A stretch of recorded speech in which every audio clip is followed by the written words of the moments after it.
एक अंधी माँ की दिल को छू लेने वाली कहानी। एक गांव में एक विधवा अंधी औरत रहती थी। उसका एक बेटा था जिसके पालन पोषण की सारी जिम्मेदारी उसके कंधों पर थी।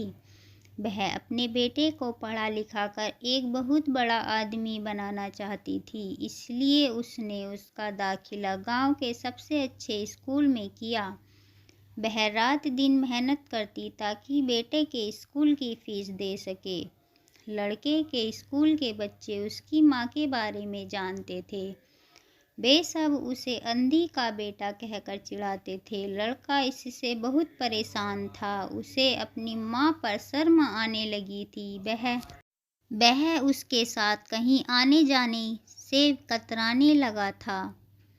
जब लड़का बड़ा हुआ तो उसकी शहर में अच्छी नौकरी लग गई। उसने अपनी माँ से वादा किया कि शहर में मकान लेकर वह उसे लेने आएगा, लेकिन वह शहर गया तो फिर लौटकर वापस नहीं आया। उसकी अंधी माँ उसका इंतज़ार करती रह गई।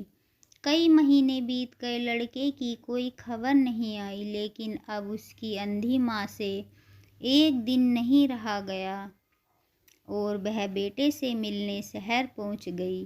पूछते पूछते वह बेटे के ऑफिस पहुंची। वहां सिक्योरिटी गार्ड ने उसे रोक दिया। अंधी औरत ने गार्ड को अपने बेटे का नाम बताया और बोली कि उससे जाकर कह दो कि गांव से कोई मिलने आया है। गार्ड ने जाकर उसके बेटे को बताया। बेटे ने ऑफिस की खिड़की से देखा तो उसे अपनी माँ गेट पर के बाहर खड़ी नजर आई। वह ऑफिस में सबके सामने अपनी माँ की वजह से शर्मिंदा नहीं होना चाहता था। उसने कहलवा दिया कि वह ऑफिस में नहीं है। अंधी औरत वहाँ से चली गई। शाम को वह लड़का ऑफिस से घर जाने के लिए निकला। रास्ते में एक जगह काफ़ी भीड़ जमा थी। वह अपनी गाड़ी रोककर भीड़ के पास पहुंचा तो बीच सड़क पर अपनी माँ को मरा पाया।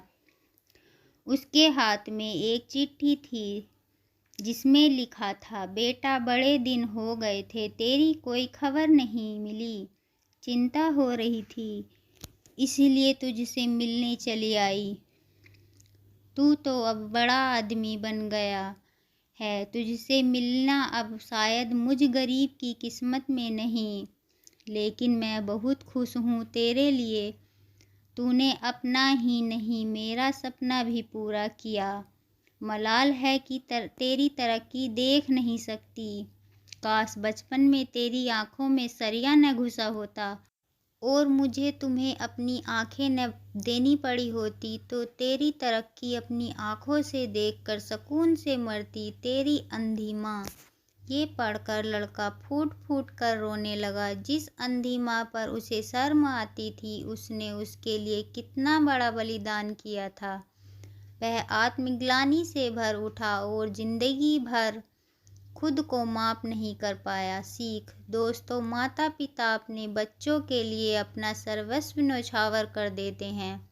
उनका हमेशा सम्मान करना चाहिए। दोस्तों, अगर आपको मेरी यह कहानी अच्छी लगी हो तो प्लीज़ इसे लाइक और शेयर करना और मेरे चैनल को सब्सक्राइब करना।